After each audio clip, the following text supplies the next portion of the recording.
September the 11th in 1906, we're at the Empire Theatre in Farrier Street in Johannesburg, and Mohandas K. Gandhi has called a meeting, a very special meeting, to protest against the Asiatic Law Amendment Ordinance of 1906, which reduced Indians to semi-criminal status. Over 3,000 Transvaal Indians turned up to the Empire Theatre, where everyone was protesting in what Gandhi presumed was going to be civil disobedience, like David Thoreau. Instead, a Muslim merchant, Sheikh Haji Habib, stood up and proclaimed that with God as witness, I will not submit to this cowardly law. With God as witness. Now this changed everything for Gandhi. No longer was this civil disobedience. He knew from his religious training that invoking the name of God moved it to religious duty. September the 11th, 9/11 in 1906, was the birth of Satyagraha, the force of love or truth and non-violence, the birth of the modern non-violent movement that spurred and inspired Martin Luther King Jr., Nelson Mandela, and has freed 3.3 billion people over the last 100 years. And it was a Muslim who helped spark it. It's not really a story that we hear every day. Now for me, the idea of we do God or we don't do God,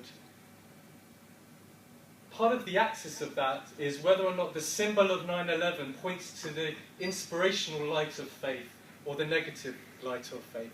And so this for me is why I'm so passionate about the role and the power of PR. And I think it's fair to say that God has been self-conscious of his own image from the very beginning. You know, even from Genesis. You know, image and PR and perception has been part of God's story as well as part of our own.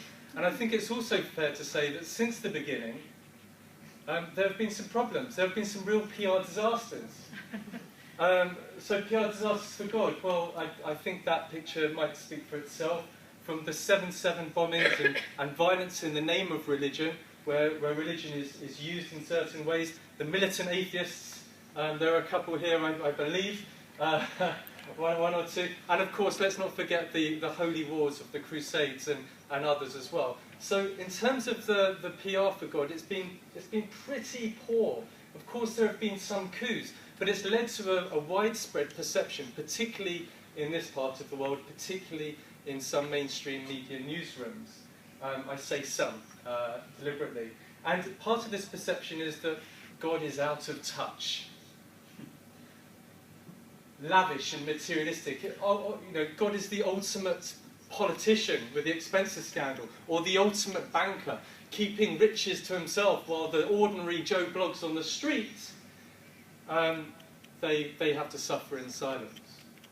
Stuck in the past, obsolete. These are things that I'm sure each and every one of you will have heard over and over again. And of course we hear it in pubs and cafes and others around the country, around the world, that religion is the cause of so many problems. Why won't it just go away?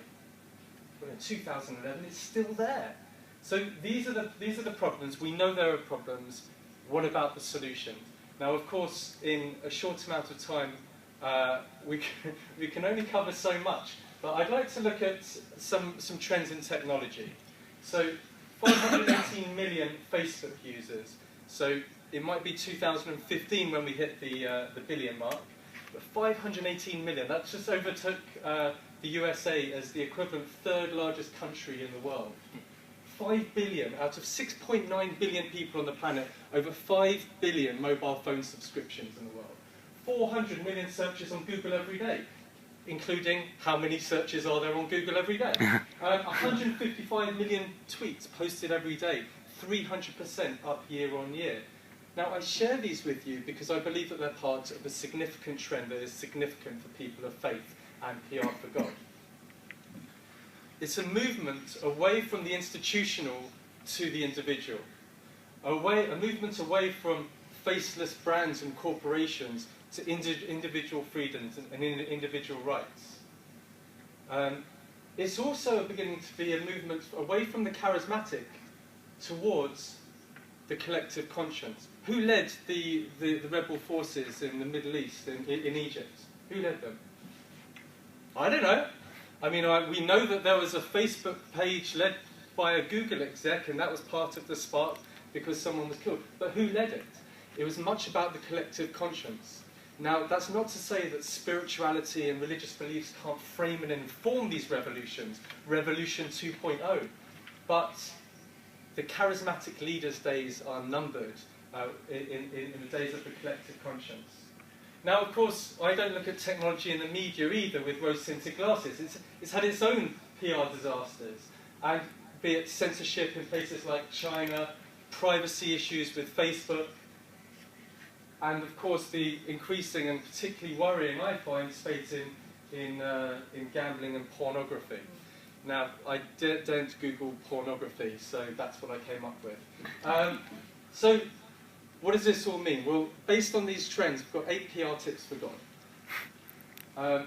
I'm sure if there's a hell somewhere, I'll go straight to it, but there we are. Spread media literacy to improve religious literacy. Just as interfaith relations is predicated upon a basic belief, a basic understanding of the other person's beliefs, so does media relations. How can we expect positive media coverage unless we take the time to know what it means to be a journalist? Embrace technology and generate PR. The juxtaposition between the faith world and technology world is huge. It's newsworthy. So we launched, for example, at Global Tolerance Faith Book on Facebook. Massive coverage. This was for the Movement for Reform Judaism. Or a MySpace page for a living Buddha. Massive media coverage. There's something interesting in these seemingly disparate worlds when they come together. This is really important. Offer tools of discernment, not censorship. You will never see the founder of Twitter or Facebook saying, don't use Twitter this way, don't use Facebook this way. Facebook and Twitter are defined by their users, by their own experiences. Don't seek to censor because you will get drowned by an inexorable wave of the collective conscience. Instead, go with the flow, offer my nephew Joshua the lenses, the tools of discernment to interpret his world. I thought that was my cue to break into dance there. But unfortunately I'm running out of time. Pose powerful questions, not answers. Don't do this, do this. We must do this. No, we mustn't. I'll do what I like, thank you very much. Pose powerful questions. The faith and spiritual communities have got a perfect position to pose some powerful questions. What does it mean to be connected? What does Twitter, Facebook, and the rate of technology mean for human relationships, for how we exist in this world? There are some powerful questions where spiritual and faith communities have got unique perspectives on these issues. Be seen to change with the times. It's not enough to have our values nailed down now. They need to be constantly evolving and changing with the times. We'll see Google's logo change on almost a weekly basis according to what's happening, because it needs to be constantly responsive, constantly evolving, constantly up to date. We started with Genesis, so let's begin our closing with Genesis as well. Apply the creativity of Genesis. When we want to protest something, do we hold hands or light candles? Not very creative. Or do we look to Genesis, or look to the Quran, or look to our other holy scriptures and begin to show the real creativity within each and every one of us? Whether or not it's a faith book on Facebook or others. Always make sure your finances are in order. Because without your finances in order, none of this matters, because you go down. Now, reveal the extraordinary in each and every one of us. This, for me, is a real point of hope. Yes, the media deals in conflict. Yes, the media deals with the extraordinary. But who here knows of an ordinary person? Who here knows of an ordinary life or an ordinary story? I implore you, I dare you, I double dare you to tell me one, and I will show you something extraordinary in them. So let's use the media to highlight, to shine that light on the extraordinary nature on each and every one of you. And finally, emphasize freedom of will. I say freedom of will rather than free will, because freedom and freedom of will, collective conscience, that's the ultimate grassroots, bottom-up, rather than the institutionalized top-down image of faith. Every single faith community that I know of emphasizes free will. This is of the time, it's of the moment, and it could be the source of a PR coup for faith communities. So we started in Farrier Street in the Empire Theatre in Johannesburg.